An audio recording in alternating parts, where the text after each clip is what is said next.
Good day, good morning, good afternoon, wherever you are. Welcome to Recruitment Marketing That Works. Hey, this is a hot topic. When we talk to customers consistently, right, they're looking for best practices to attract, never mind, interview and hire, but how do I get more good people in my funnel when it comes to recruiting? And I can't tell you how many conferences I've spoken at or sales teams I've worked with or businesses that we do their marketing that say, hey, look, I'm experiencing a lot of turnover. We all know the Gen Zs, in case you are unfamiliar with them. I live with two of them. Those are unique individuals entering the job force. They're already in there. You got millennials, and you got, of course, the senior crew like myself, all looking for different things to join your company. We'll talk about that today.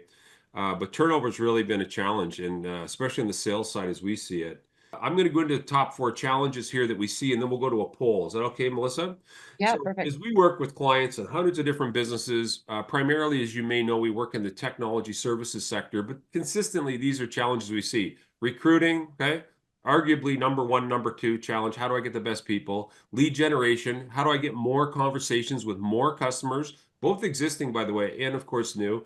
New hire onboarding. Great. I recruited him or her, and how do I basically bring them up to speed quickly so they're a revenue generator or they're competent with our systems, et cetera? Or cross-selling. A lot of you sell more than one offering, and so how do I basically cross-sell? So today, we're going to focus on recruiting, and if you're a partner of ours or you're soon to be a partner, these are the things that we help companies solve. So Melissa, why don't we jump over to the poll there, Mhm. and you can announce today's poll question. All right. So, how would you currently rate your careers page? Does it stink? Is it okay? Is it good? Or it makes us irresistible? All right. Heidi and Rick, where do you think this is going to land? I have the privilege of seeing the results coming in here. Well, I think I know some of the characters that have registered for today. I don't know if we can put a character star beside some of them. Let's just put it this way. No one has chosen it's irresistible. Well, I will tell you, we had someone on our team. If you've registered, pre-registered, we did look at your careers page, so we already know the answer. Yes. That said, I don't Okay, know. we need a few more people to participate. Come on, everyone. I can see who has and who hasn't. Get off your phones, participate. All right, there you go. The guilt worked. The guilt worked. Oh, someone had to choose the irresistible. Okay, here it goes. I'm going to end it and share the results. Cool. All right, there we go. 30% it stinks. 50% it's okay. 10% say it's good. And 10% say it makes us irresistible. Okay, so Heidi, any surprises there for you? What do you think of that? No, when Melissa asked, I was going to say, I think most people are going to say it's okay. So I don't think I'm shocked by that. Kind of what I was expecting in terms of the overall results. I want to see the irresistible page. Yeah, me too. If you could submit the link to that, that would be excellent. Probably one of our employees on the Yeah, call. likely. All But right, thanks for participating. yeah, thank you. And the marketer in me, if we combine it stinks and it's okay, basically, that means 80% of the people are probably not overly satisfied with your careers page. Very critical, and we'll talk about that today. In fact, you'll see the ultimate, as I'm showing here, careers page number 3. So you'll leave today's webinar knowing the following, okay? Heidi's going to talk about your candidate's digital journey, right, to actually to your business. What are they doing? And I don't think enough people candidly think about the route they're taking as opposed to what you're showing. Just a thought there. Anyway, number 2, how to attract top candidates with marketing. And I can tell you a lot of clients that we work with, HR lives over here, marketing lives over here, and the two never shall meet type of thing. Sales gets in the office and kitchen of marketing, but HR is living over here. And unfortunately, doesn't maybe get the same attention that it deserves, right? Helps the company. And number 3, we're going to give you a ultimate careers page checklist. And we're actually going to show you some examples today. But we thought it might be interesting for you to benchmark your current careers page and how you're doing. Okay, let's talk about some recruiting factoids. I thought I'd blow these past you just to kind of validate maybe what you're thinking today or more or what we're seeing out there. So here's a slide that I show when I speak with sales leaders in the office technology sector. And you can see here that now we're talking imaging dealers, but it would apply as well to technology dealers or most businesses in B2B sales. And 27 to 39% is the turnover rate we see. And you may say, Rick, what's the difference? What's 27 versus 39? Normally in rural areas, we see lower turnover. It might be the 27%. And in metro centers, 39%. But nonetheless, as we said earlier, with this conveyor belt going, we think you always have to be marketing, recruiting, etc. Now, you know that. And today we want to give you some ideas to kind of be top of mind and get some more top candidates. Here's some interesting stats I thought were relevant. Number one there, the high cost of turnover. 50% of B2B salespeople fail to meet their revenue targets. Now, you may say, well, Rick, maybe they are not trained well enough, or maybe it's the market opportunity, or maybe it's, look, I can go all day on sales excuses why you didn't hit your target. But is it possible that you don't have the right people at the beginning that you're hiring? And I can tell you, having done 1,000+ sales coaching events, typically the leader will come up to him at the end of the day and say, Rick, what do you think of my team? And I'll be candid with them and share, this is what I thought, etc. But I can tell you, as a sales coach that's bald after all the events I've done, you can't make a plow horse be a racehorse.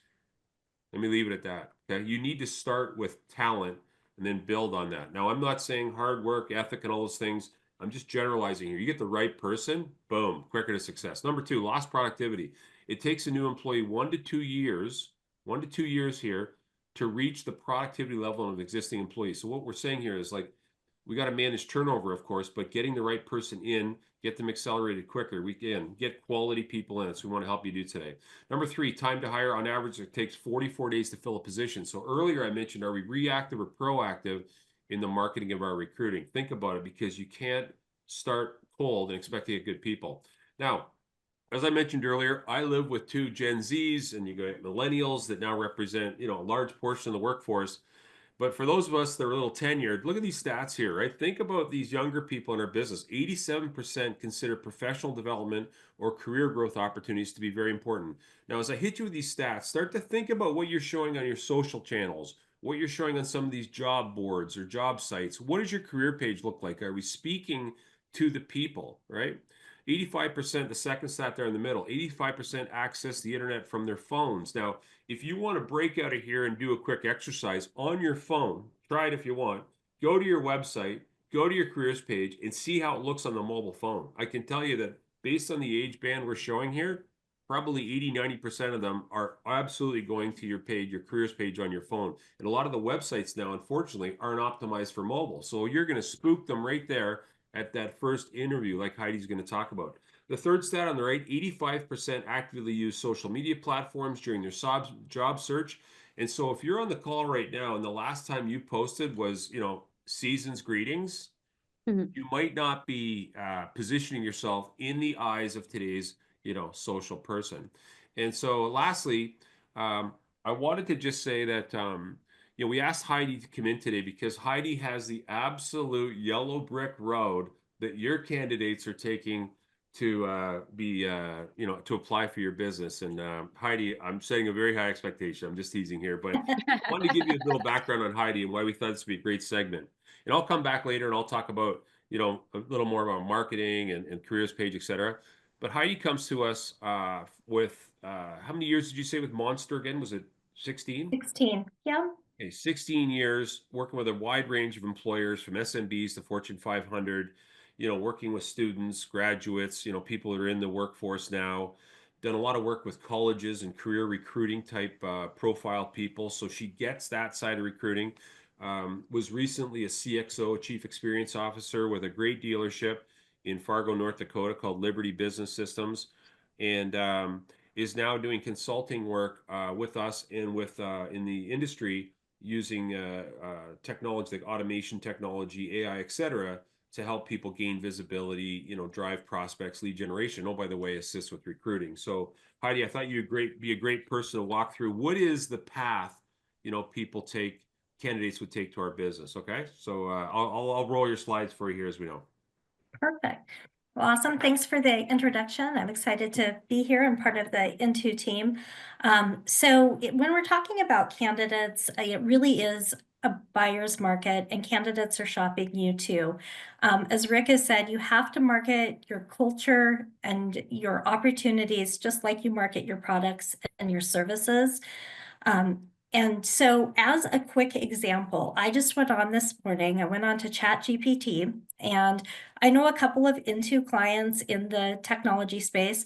So I just did a quick prompt and I said, tell me about the culture at XYZ company. And for those, I got the culture statements from the website. I then went back to the websites just to make sure they matched and ChatGPT didn't mislead me or provide any inaccurate information. And what I found, it's kind of a combination of what I found from those results. But what I found is you put customers first, you have great products and services, you have a great history in the industry, and yeah, you have good employee culture. But there was nothing specific. There was no story there about what the culture is, which is really what people are looking for when they're looking for job opportunities.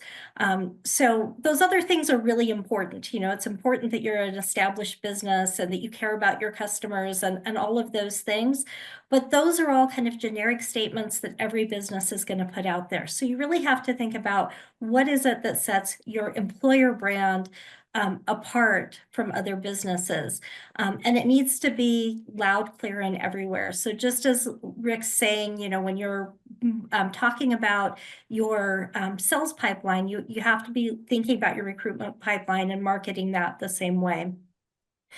Social media is critical. You need to be sharing your team wins, your community involvement, putting up, you know, quick day in the life videos, using your actual team members.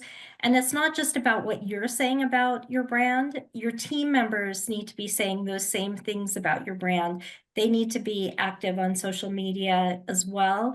And, you know, these are the people that these potential candidates are going to be working with. So they want to know, what is this team like? What's it going to be like to be a part of this team? So Rick, we can jump to the next slide. So just like I went on to ChatGPT quickly this morning, your digital impression is where candidates are first going to find you. So we used to think about the phone interview as really the first connection. That's not the case anymore. People are looking at your website. They're looking at your Glassdoor reviews, your responses to your Glassdoor reviews, LinkedIn, social media, press releases, etc. If they find an outdated website or a generic job post, especially if you're looking at younger candidates, that's going to be a turnoff and a red flag to them. Just small details can send the wrong red flag. So your job descriptions need to not just talk about what this job is, not just about the earning potential. All of those things are critically important. But again, you know, what is it about working with your company that's special? What are they going to get in terms of things like mentorship opportunities, community involvement, etc. We can go forward to the next slide. Yeah, Heidi, one thing I thought on this slide here that was, I don't know, was a new concept to me is that underneath the title there, you've got your online presence is your first interview. And, you know, if we go back to the poll we did earlier, 80% of the people said that it was okay or stinks. It stinks. So if you think okay is good enough, we all know it's not good enough, but I just wanted to highlight because I thought that was a really interesting point you made. And I don't think, you know, if you're over on your phone now trying to figure out still if it does mobile or whatever, you know, maybe that's problem one. But number two, when you look at your careers page, if it looks like an application for a retirement home, okay, again, opportunity. All right, here we go. Yeah. Yeah. And they're just going to move on. They're going to scroll past and go to the next opportunity. They're not even going to submit the application, let alone get to the point of the phone screen in the interview. In terms of what motivates the next generation, they are really big on mentorship, career development, culture, and purpose. And one of the other things that I really want to highlight here is modern tools. That's another way you can set yourself apart. You know, 34% of companies now have an enterprise license for ChatGPT, for example. These young applicants want to know, how are they going to continue to develop their skill sets and continue to you know, grow in their positions. So not only what that looks like in terms of career path from, you know, maybe starting as an SDR to becoming an account manager, et cetera. But, you know, what kind of skills are they going to be gaining from working from your organization? Are you using AI and automation? Do you still have a really outdated CRM? are your technologies integrated? All of those kinds of things are really important, and those things can set you apart as well. So just kind of a highlight, because I know I do a lot of work in that space as well, but those types of skill sets are really important to these candidates going forward. And it is mainstream now. AI isn't futuristic, it's functional. So you've got to be thinking of those types of things as well. You know, Heidi, we tend to veer towards salespeople. It's a lot of our clientele or marketers. And I think your point about, the use of ChatGPT, and of course, that's only one AI platform. But if I was to look at all the careers pages of you folks watching today, I wonder if there's any mention of AI and automation or any types of modern tools that Heidi mentioned, whether it's for service, sales, admin, whatever. And I just thought that was a really good point you made there. Mhm. So my background is a lot in the emerging workforce, college recruitment space. And because of that, I tend to lean that way sometimes when I'm talking and talk more about those entry-level candidates. But if you're not connecting with local colleges and universities, you're really missing out. So when I did work at that dealership in Fargo, North Dakota at Liberty Business Systems, we connected with the sales program at NDSU. And we were in the classroom. So I was in giving tips on resumes. I was doing mock interviews, all of those things. I got to know the kids, the head of the program, who helped us to find really the top talent to bring into the organization. We developed an internship program with several Division I college athletes. We ended up with a pipeline that was almost unmanageable with people wanting to work at this dealership. We really highlighted our community involvement, all of those things. But colleges and universities are great to tap into, whether you're tapping into sales programs, specific college professors, college career centers, etc. So don't miss out on those opportunities. There's a lot of ways you can get involved. So real quick, top talent recruiting checklist, that careers page, again, that digital journey, that's going to be the first thing they see. Critically important. Job descriptions, social media, not just for your company, but for your people as well. And then a candidate-friendly process. You need to make it quick and easy for them, or they're not going to stick around.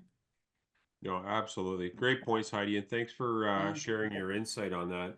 Earlier I showed you a funnel like this. And again, I'm just challenging you, if you think this way about acquiring prospects, why are we not thinking the same way about this in acquiring talent? I mean, just a thought again for you there. So look, I put together a list here of marketing awareness things that we think you should be considering. And I'm asking here, are these in your recruiting marketing mix?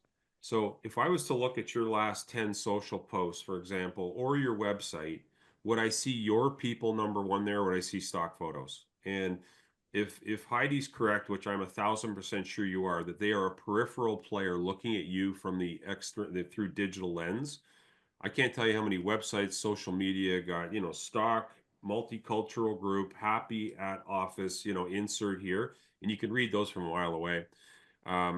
Your culture, how you mentioned that, like think about, are you showing events? And I know some of you on now are doing this. My question is just, is it a reactionary thing, or is it in the cadence of your marketing every month going out there? I mean, tell me when you don't need a great person, right? Your facility, one of the biggest hits we've done, and we've got a few friends on the call today that we've done video tours of their facility. And what I participate in working, as you said, Heidi, with local colleges and universities. And one of the things these young people tell me is, Rick, I want to see inside the business. And they want you just to walk through with a cell phone, put a bed of music to it, pop that video tour on your careers page. They want to see inside, what's it look like. Big miss for a lot of companies. Learning and development, showing that, like, hey, we just had these people certified in that, or we're training here, awards and certifications. Most of the businesses have a wall of fame of some sort. Look, I'm not saying that you need to be overly promotional, but I think it ties into your story. Like Heidi said, we're proud to have our team earn these awards, etc. Benefits. I know for us, working virtual, for example, is a huge benefit. I don't have it on my slide here, but a lot of people trigger at different things, flex days, paternity, etc. A lot of people do a President's Club trip. Like, is that shown? Job boards, you need visibility, whether it's Indeed, et cetera, and LinkedIn. A lot of our clients now are moving them to LinkedIn for targeted recruiting. And then your referral network. Heidi talked about that. Yesterday, I talked to, as you can see in the top right corner there, yesterday I spoke to about 60 students at Ole Miss University. And I was talking to them about how to get their personal brand up. So when a recruiter or a candidate, or sorry, an employer looks at them, they look better than maybe the other candidates. And so these young people, and not everybody's a young candidate, but they are looking at you in the same way you're looking at them. Job fairs, my only thing about job fairs I found as an opportunity for marketing is a lot of the businesses don't have a brochure that they would hand out at a job fair that's specific to sales, specific to service, specific to admin, specific to leadership. And I think there's a big miss there because we all want personalization and yet we don't see it. So I thought, given that, I'd also just want to give a shout out to our friends at Forward Office Technologies. This is a post they did yesterday, and they're actually fishing forward for opportunities for people to join their company. So they're looking to get people in the stream going forward if you follow here. So apply in the future. Let me just quickly buzz you through a couple things here, how you might personalize the message on your website or in your marketing to each of these roles that we typically see. So I'm going to go quick here. You won't be able to read it, but if I'm a sales professional, this is an example of some of the compelling content I want to see on the website, okay? Inclusive of maybe what's a day in the life look like with a video of someone on my team. Here's an example of service technicians or IT support. Like if you go to your careers page and you said it's okay, or the one person that said it's irresistible, whatever, are you speaking to that persona? And this is having breakthrough results on the careers pages. Or administrative people, right? They may be a different profile than others, but they too are looking for something. And we're starting to look at this persona kind of model to get the right candidate to convert for the right opportunity so you get a better quality candidate out the other end. Again, leadership, it's a big miss we see. And from a marketing standpoint, we're always recruiting, it seems, for frontline people, but leaders, how do they tunnel into the company? Where do they apply? And we don't see enough visibility of this here, quite frankly. All right, I told you I'd tell you the ultimate careers page and give you a quick tour here. So I thought so we're centered, the purpose of the careers page, the goal is for conversion. So I'm a candidate, I've seen or noticed your opportunity, I come to your careers page. Now what we want you to do is actually move forward and apply, which I would call convert. So I broke out a schematic here. Then I'll show you a couple examples quickly, okay? At the top here, what we're thinking, look, this is a concept, okay? Just use a measuring stick. At the top, show your people, not stock images. And I'm showing you on the right there, there's an example of our team.